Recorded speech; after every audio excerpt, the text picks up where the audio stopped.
రేవంత్ రెడ్డి తెలంగాణలో బుల్డోజర్ రాజ్యం ప్రారంభమైంది. 1000 ఇళ్లను నేలమట్టం చేసేశాయి. వేలాది కుటుంబాలను ధ్వంసం చేసి బుల్డోజర్ నడిపించి దాన్నంతా గాంధీకి ఇవ్వనున్నారు. గాంధీ పేరు మీద ఇంత అన్యాయం, ఇంత విధ్వంసం జరగడానికి వీల్లేదు. రియల్ ఎస్టేట్ ప్రయోజనాల కోసం, కాంట్రాక్టర్ల ప్రయోజనాల కోసం తెలంగాణ రాష్ట్ర ప్రభుత్వం బుల్డోజర్ నడపనున్నది. మిత్రులారా, బుల్డోజర్ పాలన, బుల్డోజర్ న్యాయం అనే మాటలు గత కొన్ని సంవత్సరాలుగా ముఖ్యంగా సంఘ్ పరివార్ పాలన ఉన్న రాష్ట్రాలలో ఉత్తరప్రదేశ్లో యోగి ఆదిత్యనాథ్ పాలన నుంచి ప్రారంభమై రాజస్థాన్కు, మధ్యప్రదేశ్కు, ఇతర ఉత్తరాది రాష్ట్రాలకు వ్యాపించాయి.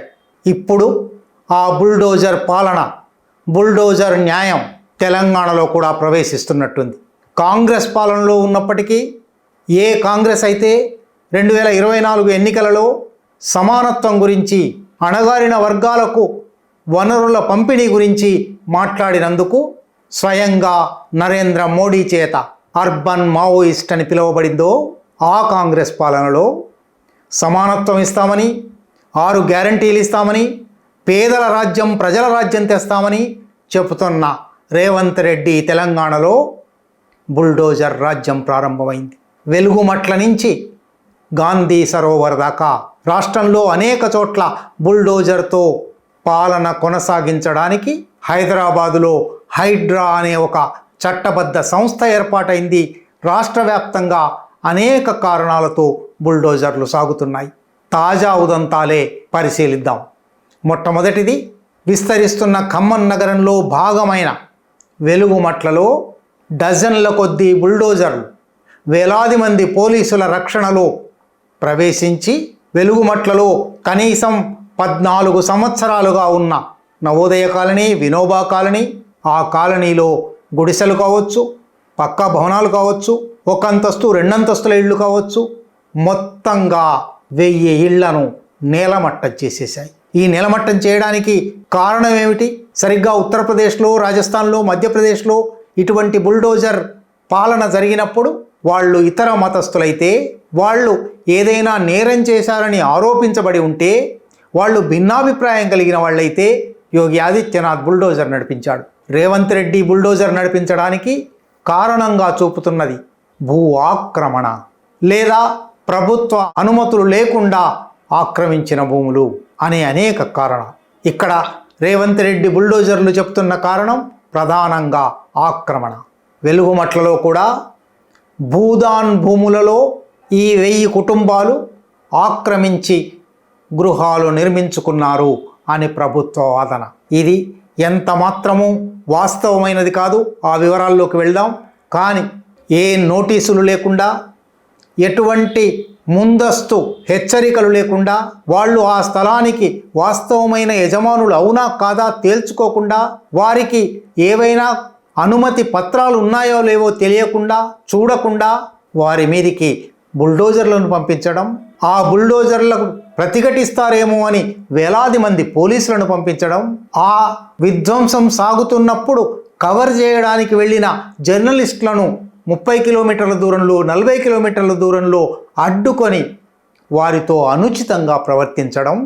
ఈ వ్యవహారం అంతా చూస్తే ఇది తప్పనిసరిగా ఏదో దురుద్దేశంతో జరిగిన చర్య అనిపిస్తుంది.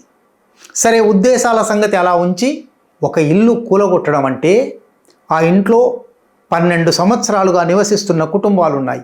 వాళ్ళ చదువుకునే పిల్లలున్నారు. వాళ్ళు ఎంతో కాలంగా ఇరుగు పొరుగులతో నెరపుతున్న సంబంధాలున్నాయి. వీటన్నిటినీ ఒక్క బుల్డోజర్ దాడితో ధ్వంసం చేసేయడం. వాళ్ళందరికీ ఆ తర్వాత అంబేద్కర్ భవన్లో కొంతకాలం ఆశ్రయం కల్పించారు. వారి గ్రామాలలో ఇళ్ళు ఇస్తామన్నారు. అనేక వాగ్దానాలు చేశారు. ఆ వాగ్దానాలు నెరవేర్చే చర్యలు తీసుకోండి అంటే మళ్ళీ పోలీసులు అరెస్టు చేస్తున్నారు. ఇంతకీ బుల్డోజర్లు ఎందుకు వెళ్ళినట్టు? ఇది భూదాన్ భూమి.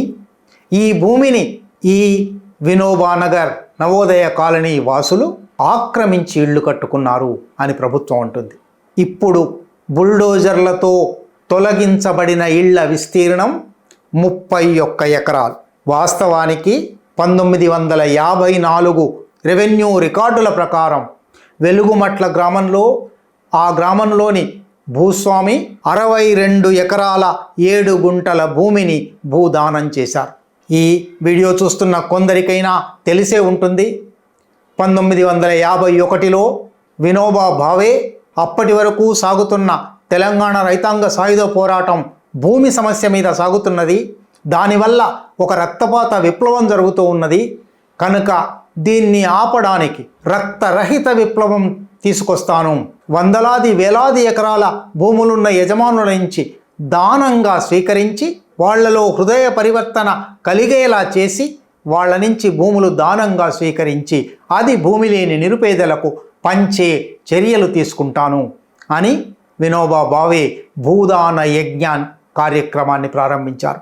1953లో అప్పటి హైదరాబాద్ జిల్లా పోచంపల్లిలో వెదిరే రామచంద్రారెడ్డి అనే ఒక భూస్వామి తన భూమి 100 ఎకరాలు వినోబా భావేకు దానం చేశారు. అట్లా ఆ ఊరి పేరే భూదాన్ పోచంపల్లిగా మారిపోయింది. ఆ తర్వాత 5-6 సంవత్సరాల పాటు వినోబా భావే అప్పటి హైదరాబాద్ రాష్ట్రంలోనూ ఆ తర్వాత ఏర్పడిన ఆంధ్రప్రదేశ్ రాష్ట్రంలోనూ రాష్ట్ర వ్యాప్తంగా తిరిగి అనేక మంది భూ యజమానుల నుంచి భూమి సేకరించారు. ఇట్లా సేకరించిన భూమి అంతా మీరు ఒకసారి 1954 పహణీలు చూస్తే ఈ భూమి దానం ఇచ్చిన భూస్వామి పేరు మీద నుంచి వినోబా భావే పేరు మీదకి మారింది. 1965లో ఆంధ్రప్రదేశ్ భూదాన్ అండ్ గ్రామదాన్ యాక్ట్ 1965 అనే ఒక చట్టం ఏర్పాటు చేసి ఆ చట్టం కింద భూదాన యజ్ఞ బోర్డు అనేది ఏర్పాటు చేసి ఈ బోర్డు నేతృత్వంలో భూదాన భూములను గ్రామదాన భూములను పేదలకు పంపిణీ చేయడం జరుగుతుంది అని ఒక పద్ధతి ఏర్పాటు చేశారు. అనేక చోట్ల భూదాన భూములు పేదలకు పంపిణీ చేశారు. వాళ్ళవి స్వాధీనం చేసుకున్నారు, వాటిలో వ్యవసాయం చేసుకున్నారు, లేదా అవి ఇళ్ల స్థలాలుగా మార్చుకున్నారు. అనేక రకాల మార్పులు జరిగాయి. ఈ క్రమంలోనే భూదాన భూములు దేశవ్యాప్తంగా కూడా వేలాది ఎకరాల భూములు అన్యాక్రాంతమయ్యాయి. దానంగా పొందిన కారణం భూమి లేని నిరుపేదలకు ఇవ్వాలని. కానీ అధికార వర్గాలు, సంపన్న వర్గాలు, బలవంతులైన వారు భూదాన యజ్ఞ బోర్డు అధీనంలో ఉన్న భూమిని తాము ఆక్రమించారు, కబ్జాలు చేసుకున్నారు. ఈ నేపథ్యంలో ఖమ్మం జిల్లా వెలుగుమట్లలోని 62 ఎకరాల 7 గుంటల భూమికి ఏమైంది? ఇప్పుడు ప్రభుత్వం ఆక్రమించి ఇళ్ళు ధ్వంసం చేసి తన అధీనంలోకి తీసుకున్నాను అని చెబుతున్న భూమి 31 ఎకరాలు. మిగిలిన 31 ఎకరాల భూదాన భూమి ఏమైంది? ఇక్కడ ఖమ్మం రియల్ ఎస్టేట్ వ్యవహారం కూడా దృష్టిలో పెట్టుకోవాలి. ఖమ్మం నుంచి వైరాకు వెళ్ళే దారి, ఆ దారిలో కొత్తగా ఒక కలెక్టర్ ఆఫీస్ కాంప్లెక్స్ కట్టారు. ఈ కలెక్టర్ ఆఫీస్ కాంప్లెక్స్ కట్టిన తర్వాత క్రమంగా ఈ భూములన్నీ ఖమ్మం నగర పరిధిలోకి వచ్చాయి. ఖమ్మం కలెక్టర్ ఆఫీస్ ఎదుట రోడ్డుకు అవతలి వైపు 100 ఎకరాలో 150 ఎకరాలో 200 ఎకరాలో ఒక మంత్రి గారి ఆక్రమణలో ఉంది అని ఖమ్మంలో ప్రతి ఒక్కరూ చెప్పుకుంటున్నారు. ఈ కలెక్టర్ ఆఫీస్కు వెనుక భాగాన ఒక 100 ఎకరాలో 200 ఎకరాలో ఆక్రమించి మరొక మంత్రి గారి బేనామీగా ఉన్నవారు ఒక కళాశాల ఏర్పాటు చేశారు అని కూడా చెప్పుకుంటున్నారు. ఈ స్థలంలో ఉన్నదే వెలుగుమట్ల భూదాన్ భూమి. ఈ భూదాన్ భూమికి 2014లో భూదాన్ యజ్ఞ బోర్డు భూమి లేని నిరుపేదలను, ఇళ్ళు లేని నిరుపేదలను ఇళ్ల స్థలాలు ఇవ్వడం కోసం ఆహ్వానించి ప్రతి కుటుంబానికి 100 చదరపు అడుగుల చొప్పున తన భూమిని బదలాయిస్తూ కాగితాలు ఇచ్చింది. ఈ కాగితాల ఆధారంగానే అనేక మంది అక్కడ ఇళ్ళు కట్టుకున్నారు. కాలక్రమంలో జరిగిన 12 సంవత్సరాలలో దళారీలు వచ్చి ఉండవచ్చు, తమ భూమిని అమ్మడానికి ఎంత మాత్రం వీల్లేదు కానీ అమ్మిన వారు ఉండొచ్చు, లేదా మధ్యవర్తులుగా పనిచేసి డబ్బులు సంపాదించిన వాళ్ళు ఉండొచ్చు. తప్పనిసరిగా ఇటువంటి ఇళ్ల స్థలాల విషయంలో జరిగే అక్రమాలు జరిగే ఉంటాయి. తప్పకుండా ఆ అక్రమాలను అరికట్టే అధికారం ప్రభుత్వానికి ఉంది. కానీ ఇప్పుడు ప్రభుత్వం చేసింది ఆ పని కాదు. ఇంతకుముందు చెప్పినట్టుగా అక్కడ ఒక 100 ఎకరాలు, అక్కడొక 200 ఎకరాలు, అక్కడొక 50 ఎకరాలు ఇతరుల ఆక్రమణలో ఉన్న వాటిని ఏమాత్రమూ ముట్టుకోలేదు. ఈ 62 ఎకరాల భూదాన్ భూమిలో కూడా 31 ఎకరాలు ఇప్పటికే అక్రమ కబ్జాల పాలై బేనామీల పేర్ల మీద ఉన్నాయి. వాటిని కూడా ముట్టుకోలేదు. వాటిలో కొన్ని నిర్మాణాలు జరిగాయి, కొన్ని నిర్మాణాలు జరగలేదు, కానీ వాటిని కూడా ముట్టుకోలేదు. పేదలు, దిగువ మధ్యతరగతి ఉండే colony, Vinoba colony, Navodaya colony, ఈ కాలనీ మీద పడ్డారు. ఈ భూమిని ఒక మంత్రి గారి చేతికి అప్పగించేందుకు లేదా బినామీలకు అప్పగించేందుకు మాత్రమే, కలెక్టర్ ఆఫీస్ వెనుక కాబట్టి, కొత్తగూడెం ప్రధాన రహదారి మీద ఉన్న భూమి కాబట్టి, పైగా ఇప్పుడు రాబోతున్న మరొక జాతీయ రహదారి ఈ స్థలాన్ని ఆనుకునే వెళ్తుంది అనే ఊహాగానాలు ఉన్నాయి కాబట్టి అనేక రకాలుగా ఈ భూమి విలువ పెరిగింది. అందువల్ల ఈ భూమిని ఆక్రమించాలని, ఈ భూమి నుంచి అక్కడ ఇళ్ళు కట్టుకొని ఉన్న వారిని బేదఖలు చేయాలని ఒక ప్రయత్నం ప్రారంభమైంది. మరి భూదాన్ యజ్ఞ బోర్డు వీళ్ళందరికీ కాగితాలు ఇచ్చింది కదా. భూదాన్ పాత చట్టం ప్రకారం భూదాన భూమి ఎవరికైనా వినియోగానికి, భోగానికి ఇవ్వవచ్చు, కానీ అది బదిలీ చేయడానికి వీల్లేదు. దాని మీద పట్టా ఇవ్వడానికి ఒక పెద్ద తతంగం ఉంది. పట్టా ఇంతవరకు 12 సంవత్సరాలు గడిచినా ఇవ్వలేదు. ఈలోగా 2015లో అప్పటి రాష్ట్ర ప్రభుత్వం తెలంగాణ భూదాన యజ్ఞ బోర్డును రద్దు చేసింది. భూదాన యజ్ఞ బోర్డును రద్దు చేయడం చెల్లుతుందా లేదా అని హైకోర్టుకు వెళ్తే హైకోర్టు కూడా భూదాన యజ్ఞ బోర్డును రద్దు చేయవచ్చు అని తీర్పిచ్చింది. కాబట్టి ఇప్పుడు ప్రభుత్వం వైపు నుంచి భూదాన యజ్ఞ బోర్డు ఈ కాగితాలు ఇచ్చిందనే రికార్డు లేదు. ఆ రికార్డు ఎక్కడికి బదలాయించబడిందో తెలియదు. అందువల్ల వీళ్ళందరూ ఆక్రమణదారులే అంటున్నారు. ఒకవేళ ఇదంతా నిజమే అయినా, దళారీలు ఉన్నమాట నిజమే అయినా, మధ్యవర్తుల ద్వారా భూ అక్రమ బదలాయింపులు జరిగిన మాట నిజమే అయినా, ఇవన్నీ చట్టపరంగా చర్యలు తీసుకోవలసినవే. కానీ 12 సంవత్సరాలుగా కాపురం ఉంటున్న వాళ్ళను, అక్కడే తమ జీవితం నిర్మించుకున్న వాళ్ళను, అప్పో సప్పో చేసి ఇళ్ళు కట్టుకున్న వాళ్ళను, 12 సంవత్సరాలుగా తమకు సౌకర్యాలు కల్పించమని, మంచినీటి సౌకర్యం కల్పించమని, మురుగునీటి పారుదల సౌకర్యం కల్పించమని, విద్యుత్ సౌకర్యం కల్పించమని ప్రభుత్వాలకు పిటిషన్లు పెట్టుకుంటున్న వారిని అందరినీ తొలగించడం ఒక్క కలం పోటుతో ఇంత హృదయ విదారకమైన దృశ్యాన్ని, ఇంత బీభత్సాన్ని, 1000 కుటుంబాలను ఉన్న స్థలం నుంచి విస్థాపితులను చేయడం అత్యంత విచారకరమైన, అత్యంత తీవ్రంగా ఖండించవలసిన. ఎవరైనా ఒకసారి ఆలోచించండి. మనం ఉన్న భూమి నుంచి, మనం ఉన్న ఇంటి నుంచి మనని ఎవరైనా హఠాత్తుగా వెళ్ళగొడితే, క్షణాల్లో మన ఇంటిని బుల్డోజర్లతో కూల్చివేస్తే ఇది న్యాయమా, ఇది ఊరా అని ప్రతి ఒక్కరూ అడగాలి కదా. అడగడానికి వెళ్ళిన, కనీసం కవర్ చేయడానికి వెళ్ళిన జర్నలిస్టుల మీద కూడా దౌర్జన్యం చేశారు. ఎందువల్ల ఇది జరుగుతుంది? ఇక్కడి నుంచి ఇంకొక ఘటనలోకి వద్దాం. ఇది ఇంకా విచిత్రమైన సందర్భం. మూసీ సుందరీకరణ అని గత 2 సంవత్సరాలుగా తెలంగాణ రాష్ట్ర ప్రభుత్వం ఒక పాట పాడుతున్నది. ఇది కొత్త పాట కాదు. 1997లో ఉమ్మడి రాష్ట్రంలోనే అప్పటి ముఖ్యమంత్రి దగ్గర నుంచి ఈ మూసీ సుందరీకరణ అనే మాట ప్రారంభమైంది. ఆ తర్వాత వచ్చిన ప్రతి మంత్రులు ఈ మాట అంటూ వచ్చారు. మూసీ సుందరీకరణ అంటే ఏమిటి? తప్పనిసరిగా మూసీ సుందరీకరణ జరగవలసిందే. మురికి కూపంగా మారిపోయిన మూసీలో మళ్ళీ ఒకసారి పాత రోజులలోగా జీవనది కావలసిందే, మంచినీరు పారవలసిందే. సాయంత్రం పూట వాహ్యాలికి వెళ్ళే ఒక ఆహ్లాదకరమైన స్థలంగా మూసీ మారవలసిందే. కానీ ఈ పేరు మీద మూసీ పరివాహక ప్రాంతం పొడవునా, ప్రత్యేకించి నగరంలో 55 కిలోమీటర్ల మేర అటు ఇటు ప్రభుత్వ అనుమతులతోనే ఇళ్ళు కట్టుకున్నవారు, ప్రభుత్వ అనుమతులు లేకుండానైనా ఇళ్ళు కట్టుకున్నవారు, ఇన్నాళ్లుగా ఇంటి నెంబర్లు, మున్సిపల్ సౌకర్యాలు, మంచినీటి సౌకర్యం, మురుగునీటి సౌకర్యం, విద్యుత్ సౌకర్యం అన్నీ అనుభవిస్తున్నవారు, వీళ్ళందరినీ అక్కడి నుంచి ఖాళీ చేస్తాను అనే ఒక బుల్డోజర్ ప్రయత్నం 2024 అక్టోబర్లో ప్రారంభమైంది. 2024 అక్టోబర్లో ఒక 200 ఇళ్ళు కూలగొట్టి బుల్డోజర్తో 450 కుటుంబాలను అక్కడి నుంచి పంపించేశారు.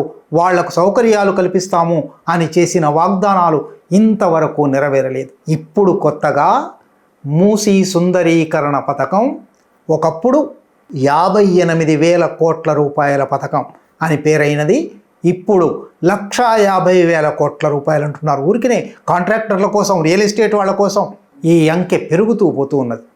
పెంచి మూసీని సుందరం చేసి, మూసీలో మంచినీరు ప్రవహింపజేసి, మూసీకి అటు ఇటు రిసార్ట్లు, రెస్టారెంట్లు, అటువంటి విలాసవంతమైన ఏర్పాట్లు టూరిజం కోసం చేస్తాము అని కూడా ప్రభుత్వం బహిరంగంగానే ప్రకటిస్తున్నది. ఈ మూసీ సుందరీకరణ పథకంలో భాగంగా గాంధీ సరోవర్ అనే మరొక చిన్న పథకం ఉంది. మూసీ సుందరీకరణనేమో 55 కిలోమీటర్ల పొడవున నడిచేది. ఇది 1 కిలోమీటరు 2 కిలోమీటర్లలోనూ ఒక చిన్నపాటి ఉద్యానవనము, మ్యూజియము. అక్కడ దేశంలోకెల్లా అతి ఎత్తైన 72 అడుగుల గాంధీజీ విగ్రహాన్ని స్థాపిస్తాము. ఎక్కడ ఇది?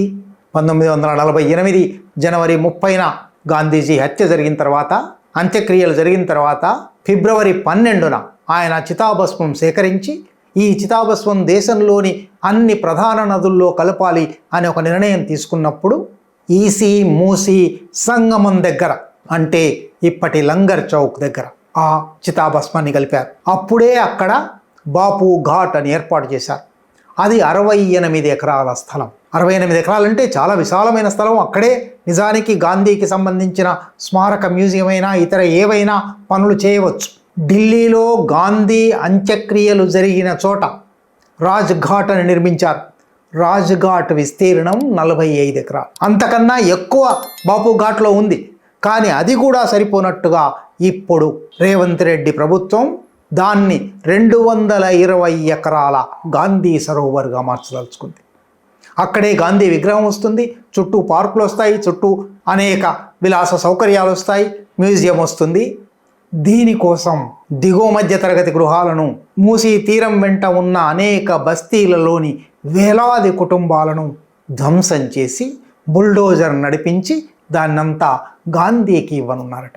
గాంధీజీ మనుమడు తుషార్ గాంధీ, గాంధీ పేరు మీద ఇంత అన్యాయం, ఇంత విధ్వంసం జరగడానికి వీల్లేదు అని ఒక ప్రకటన చేశారు.